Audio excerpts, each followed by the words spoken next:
Pour qu'une entreprise ait du succès, il faut absolument que son produit apporte un plus à sa clientèle potentielle. Et c'est ce qu'avait compris un certain Henry Heinz dès 1880, puisqu'il a fondé une entreprise qui vendait des produits végétaux et notamment du ketchup et du pickles. Avec une organisation d'à peu près 400 vendeurs, il est parti à la conquête des États-Unis et ensuite du monde, puisque ce fameux Henry Heinz est le père de ces bouteilles de ketchup qui portent encore aujourd'hui son nom et qui sont vendues de par le monde. Un autre qui a bien compris ça aussi, c'est un certain Asa Candler, un vendeur qui a acheté la recette du Coca-Cola à un pharmacien en 1886 pour la somme de 2800 $ à l'époque. C'était pas mal, ça représente à peu près 57 000 $ en 2014, donc 42 000 €.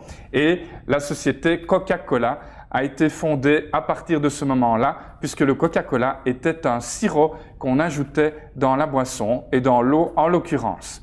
Le MLM est un métier extraordinaire qui a une histoire absolument fascinante que vous êtes sur le point de découvrir à l'occasion de ce nouvel épisode de Secrets du MLM TV. Préparez de quoi prendre quelques notes. Bienvenue!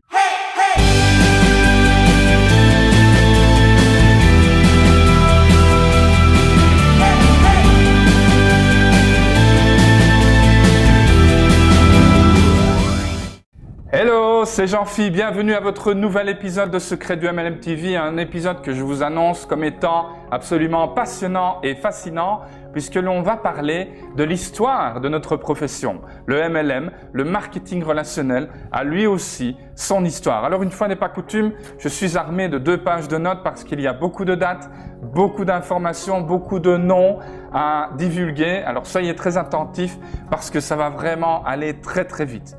Comme vous l'avez entendu en introduction, le cœur d'une entreprise qui a du succès, c'est un produit qui est exposé à un maximum de clients. Et ça, c'est ce que David McConnell avait très bien compris en 1890. Rendez-vous compte jusqu'où ça remonte. Il a créé à l'époque une société qui s'appelait California Perfume Company, donc une entreprise qui vendait différents parfums. Et en 1906, il avait déjà plus de 10 000 représentants, donc des hommes et des femmes qui étaient intéressés de travailler sur base d'une commission. Il y avait un catalogue de produits, il présentait ce catalogue de produits à des clients potentiels, ces clients achetaient et ces représentants, ces distributeurs recevaient une commission au passage. Attention que California Perfume Company changera plus tard de nom pour devenir Avon. Avon qui est une entreprise MLM qui existe encore aujourd'hui en 2014, donc rendez-vous compte de quand ça date. Ensuite, en 1905, un certain Alfred Fuller a créé sa propre société qui s'appelait Fuller Brush Company, donc l'entreprise des brosses Fuller. Et pareil, il va s'inspirer du modèle précédent de David McConnell et il va payer les gens avec un plan de compensation uniquement basé sur les ventes avec une petite marge. Ensuite, en 1931, Frank Stanley Beveridge, qui était le vice-président de Fuller, donc de l'entreprise dont on vient de parler, fonde avec Catherine O'Brien sa propre société qui s'appelait Stanley Home Products. Donc vous voyez, les produits de maison Stanley. Influencés par la grave dépression de la fin des années 20, O'Brien et Stanley ont envie d'offrir une opportunité au plus grand nombre de gagner un petit supplément de revenus. Et attention parce que c'est là que la graine du MLM commence à s'implanter. Il y a 2 groupes chez Stanley Products, 2 groupes. Le premier qui vend de personne à personne et puis qui dit « ce serait bien qu'on fasse des foires et qu'on soit exposé à un grand nombre de gens ». Et il y a un deuxième groupe qui vend de personne à personne mais qui dit « il n'y a rien de tel que le relationnel, que le marché chaud ». Et ils inventent les soirées de démonstration à domicile.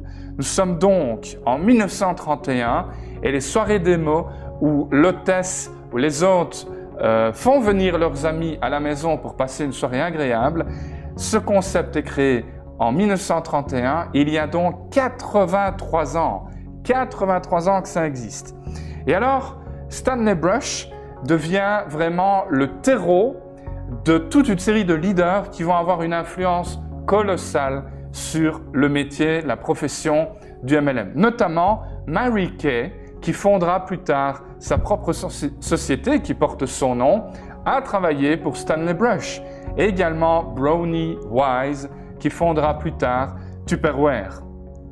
Alors, en 1934, un médecin s'appelant Karl Renborg revient de ses voyages en Chine où il comprend l'importance d'avoir une bonne nutrition. Et alors, il va créer sa propre société de suppléments vitaminés qu'il appellera d'abord California Vitamin Corporation, qui deviendra plus tard, en 1939, Nutrilite Vitamin Company, Product Company, qui est une société célèbre qui va commercialiser des suppléments vitaminés. En 1945, soyez bien attentifs, on sort de la Deuxième Guerre mondiale et Nutrilite entre en contact avec deux hommes, Lee Mittinger et William Castlebury, qui sont deux hommes d'affaires qui sont assez visionnaires et qui prennent tout ce qu'il y a de bon dans les soirées démo et qui vont créer le tout premier plan de commission MLM. Le tout premier est donc créé en 1945.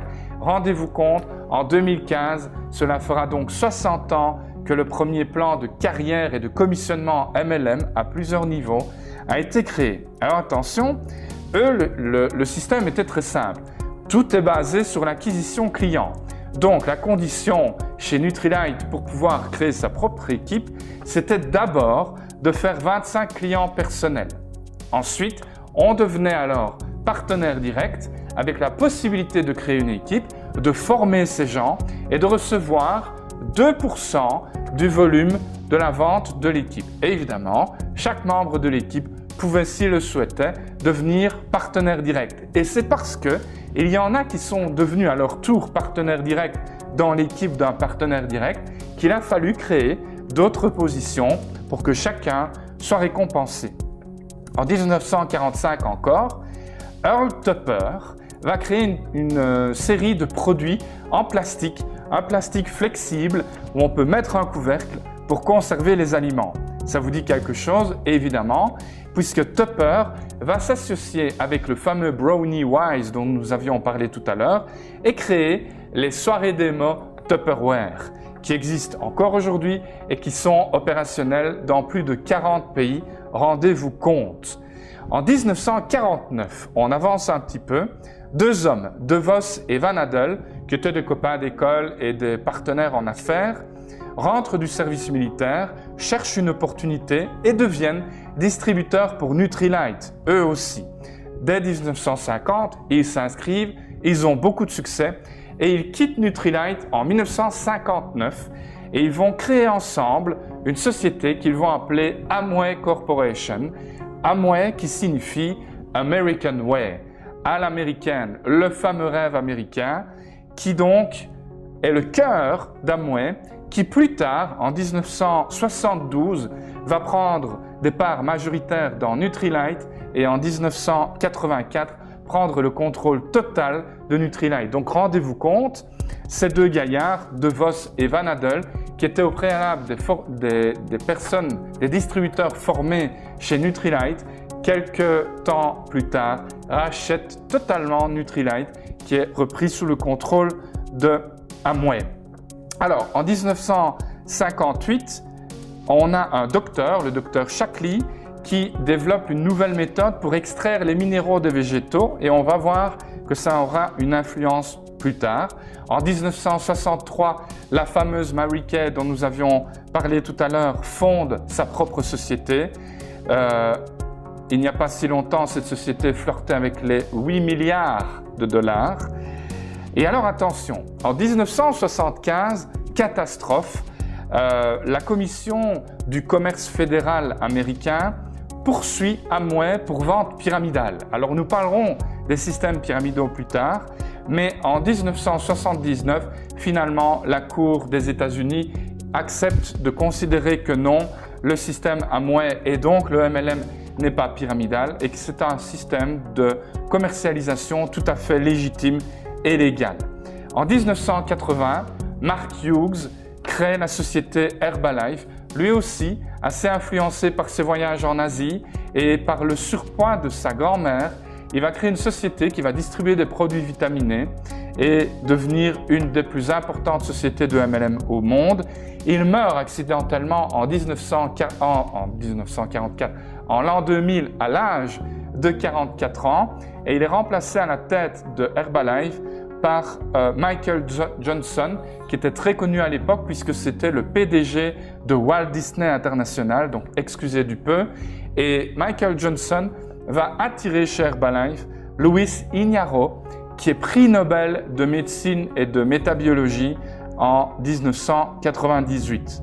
Alors vous allez me dire, tout ça, qu'est-ce que ça a donné? Eh bien en 2012, le MLM, le concept de marketing relationnel, est présent dans plus de 100 pays et il a créé un volume de vente, la profession à elle seule a créé un volume de vente de plus de 167 milliards de dollars hors TVA, excusez du peu, de chiffre d'affaires. Et hors de ces 167 milliards de dollars, sachez qu'il y a plus de 65 milliards qui sont reversés aux distributeurs qui font du MLM. Incroyable, mais 167 milliards, c'est plus que le chiffre d'affaires de la FIFA. Vous savez que dans quelques jours va avoir lieu le lancement de la grande Coupe du Monde au Brésil. La FIFA est une entreprise qui a fait en 2012 1,96, donc un peu moins de 2 milliards de dollars de chiffre d'affaires. C'est plus que la musique qui, l'an dernier, a fait près de 17 milliards de dollars de chiffre d'affaires. C'est plus que l'industrie du jeu, des jeux vidéo, qui a fait 67 milliards de chiffre d'affaires.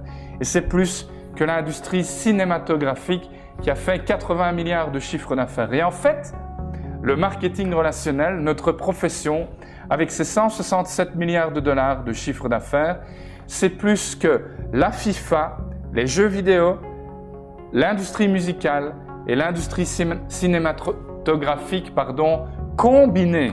Et c'est même, tenez-vous bien, plus que la plus grande société au monde qui, selon Forbes, était en 2012 la banque chinoise ICBC, qui ne faisait que 149 milliards de dollars.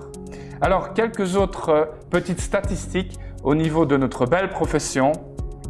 80% du chiffre d'affaires, donc de ces 167 milliards de dollars, eh bien 80% de ce chiffre d'affaires se fait sur le marché chaud, sur le bouche à oreille, de personne à personne. 18% de ce chiffre se fait via des soirées de démonstration, donc les fameuses soirées qui ont plus de 80 ans d'existence aujourd'hui, et 2% seulement se font via d'autres canaux, comme par exemple sur les foires. Et alors, incroyable, quelle est la population qui forme ce métier, cette profession du MLM? Eh bien, seulement 25% d'hommes, messieurs. Le MLM est dominé 75% du temps par les femmes. Et c'est pour ça qu'on a fait une vidéo en leur hommage. C'était l'épisode précédent de Secret du MLM. Donc rendez-vous compte, mesdames, la place que vous prenez dans notre profession.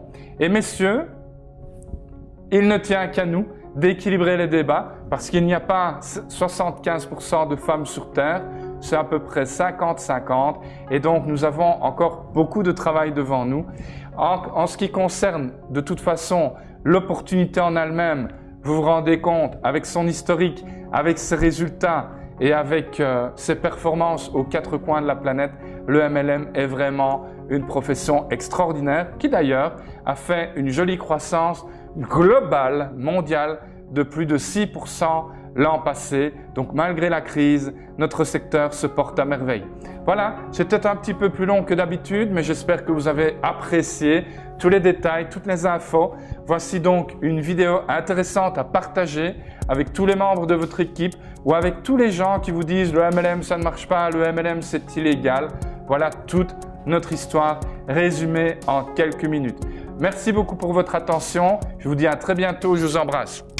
Bye bye.